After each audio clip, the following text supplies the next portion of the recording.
Grazzi għal ktieb Inħaddem il-Malti tajjeb, l-istudenti, l-għalliema u ħaddiema oħra li jinqdew bil-sinna ta' kuljum issa għandhom punt wieħed ta' referenza li jiġbor fih ir-regoli grammatikali ewlenin. It-tim tagħna tkellem ma' Karl Xikluna, wieħed mill-koawturi, dwar din il-pubblikazzjoni.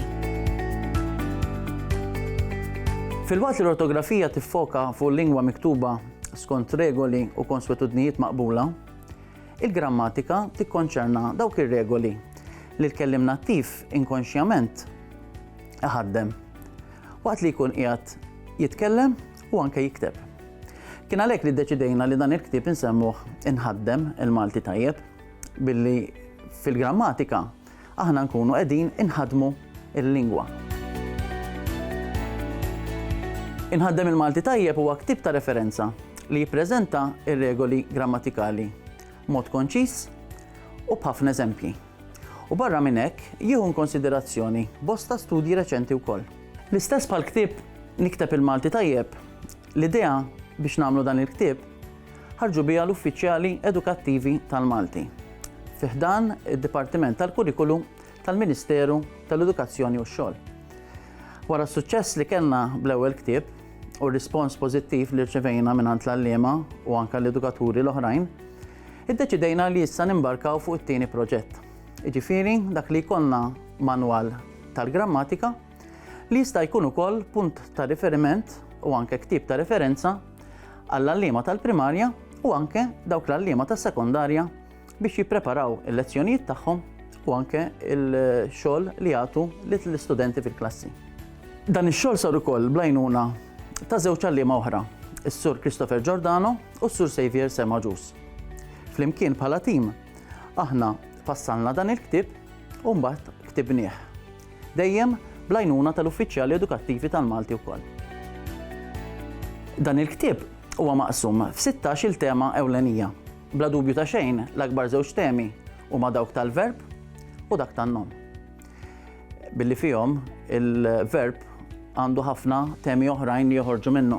Pereżempju, nitkellmu fuq l-erq, fuq il-forum tal-verbi, fuq it-sok morfemiku u anke il-mod kif niffurmaw il-verbi mhux biss mill-element semitiku imma anke minn kliem li ġej mit-Taljan u anke mill-Ingliż.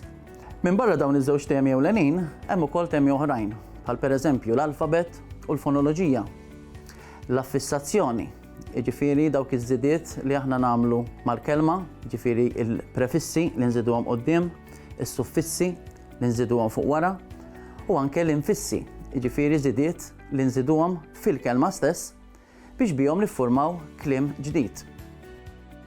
Fost it-temi l-oħrajn hemm ukoll imbagħad il-pronomi, l-avverbji, l-interjezzjonijiet, il-konġunzjonijiet u anke temi bħal konkordja, jiġifieri il-qbil grammatikali fejn l-elementi tas-sentenza jridu jaqblu flimkien. Dan il-ktieb huwa mammar ukoll b'ħafna għajnuniet prattiċi biex wieħed jiftakar ir-regoli grammatikali. L-istess bħalma minna fl-ewwel ktieb, intuża il-kulur aħmar li għena ħafna biex nispjegaw ir-regoli u anke biex nagħtu ħafna eżempji wara li nkunu propju spjegajna dawn ir-regoli. F'dan il-manwal inkludejna wkoll glossarju komprensiv sabiex wieħed ikun jista' jfittex xi definizzjoni ta' xi kelma jew terminu grammatikali li jista' jkun ma jkunx qed jifhem jew li jkollu diffikultà dwaru.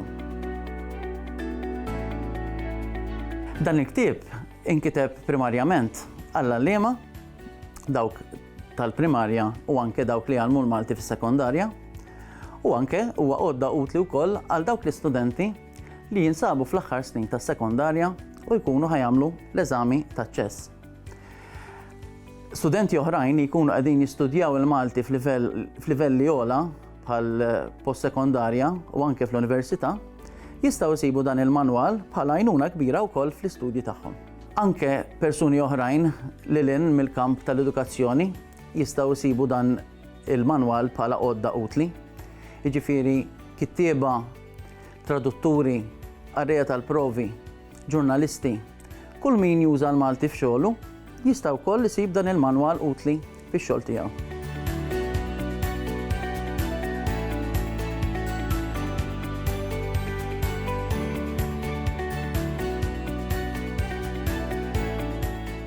Il-Sinna jixtieq jirringrazzja lill-Kunsill Nazzjonali tal-Ilsien Malti, lid-Dipartiment tal-Malti fil-Fakultà tal-Arti l-Università, lill-Ministeru għall-Edukazzjoni u x-Xogħol u lill-Aġenzija Nazzjonali tal-Litteriżmu.